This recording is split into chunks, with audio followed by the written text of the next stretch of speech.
We're diving into the life and ideas of Saifedean Ammous, an economist who has made waves in both the traditional and cryptocurrency worlds. You may know him as the author of the Bitcoin Standard, and more recently, his Fiat Standard and Principles of Economics. I cannot stress anymore how great the Bitcoin Standard is, especially the first chapter. If you just read the first chapter, I think you'll be very impressed to read the rest of it. Well, who is Saifedean? Saifedean's an economist and a professor and an author from Lebanon. His 2018 book, The Bitcoin Standard, was fundamental for my understanding of the subject, and I would encourage and suggest it would be the same for yours. Now, Saifedean has got an amazing resume. He's got a PhD in Sustainable Development from Columbia University and an undergraduate degree in Mechanical Engineering from the American University of Beirut. His early work as an economist, especially as an assistant professor at the Lebanese American University, was based on well-held economic theories.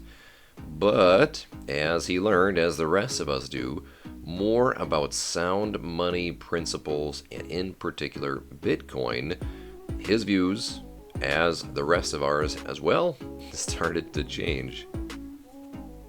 People know Ammous for strongly supporting Bitcoin as a new kind of money and for having a negative view on modern financial systems, which will steal your wealth over time through paper currencies and state banks. Some would say a controlled money is a corrupted money.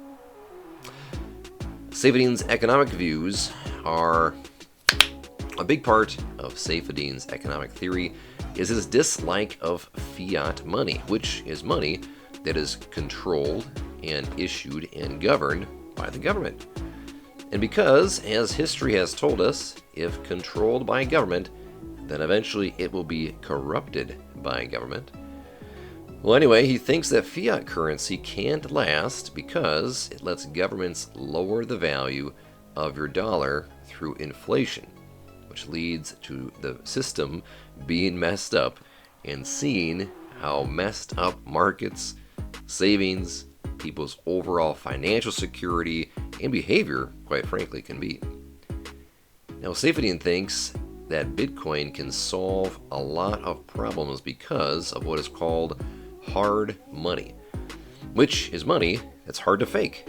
It's hard to counterfeit or even to produce at all because there are only 21 million coins that'll ever be in circulation and only so many that are mined or found each and every day.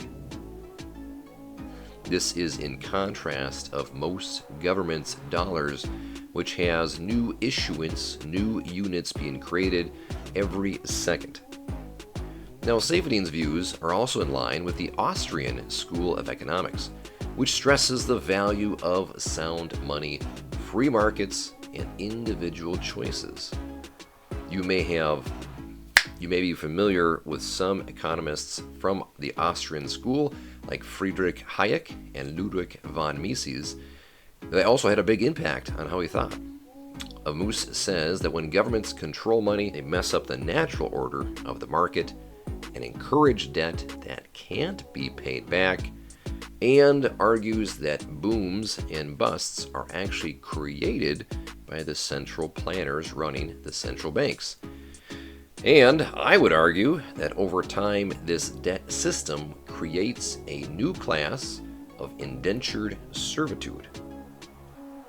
Bitcoin's decentralized peer-to-peer system, on the other hand, he thinks, as many of us do, is a more stable and fair form of money that lets people protect their wealth from inflation and from political abuse. The Bitcoin Standard, the decentralized alternative to central banking by Ammous, is now a must-read for people who are into the Bitcoin and other cryptocurrency spaces. However, I would argue there is Bitcoin and then there is everything else.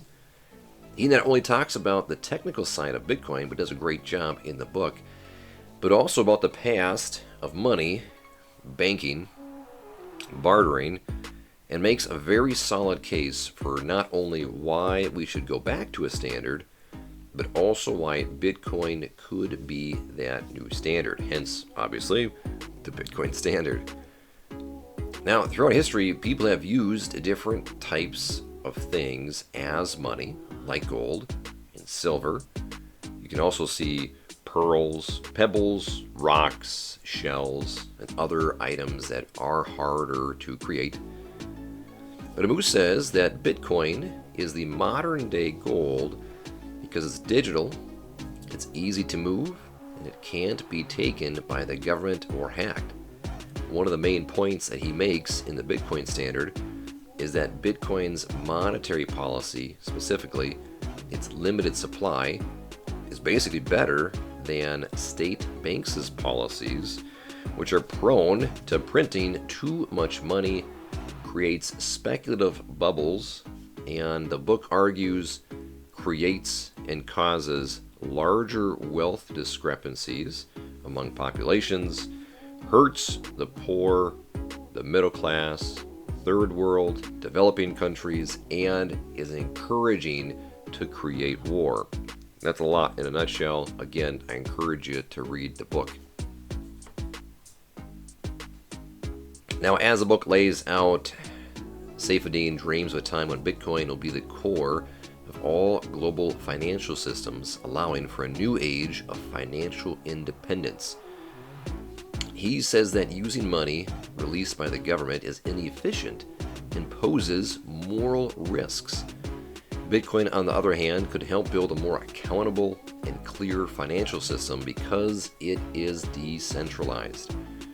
Ammous is praised by people in the Bitcoin community, but his ideas have also been criticized, especially by standard economists and, of course, politicians. Some people say that his faith in Bitcoin makes him ignore its problems with volatility and growth. But despite this, Ammous is still sure that these problems will be fixed through Bitcoin as it grows up, becomes more popular, and matures amongst the crowd. Bitcoin scholar Saifedean Ammous challenges money norms with his economic knowledge. His views on sound money, fiat currency, and Bitcoin have generated immense, crucial discussions that will influence global financial institutions and the way people view and manage their finances for decades to come. Now, if you're interested in economics or in particular with Bitcoin, I recommend that you follow Saifedean, read his books, listen to his speeches and podcasts. He does a phenomenal job laying out the case for Bitcoin and explaining the past histories of money, banking, and central planning, and really brings us back to a time when having some sort of a hard currency or a standard. If you like what you saw today, make sure the like button below. It really helps the channel out. Subscribe if you want to hear more content like this. If there's anybody in particular you would like to see a biography of, please drop that in the comment section below. But as always, stay inquisitive, stay informed, and stay subscribed for more. We'll see you next time.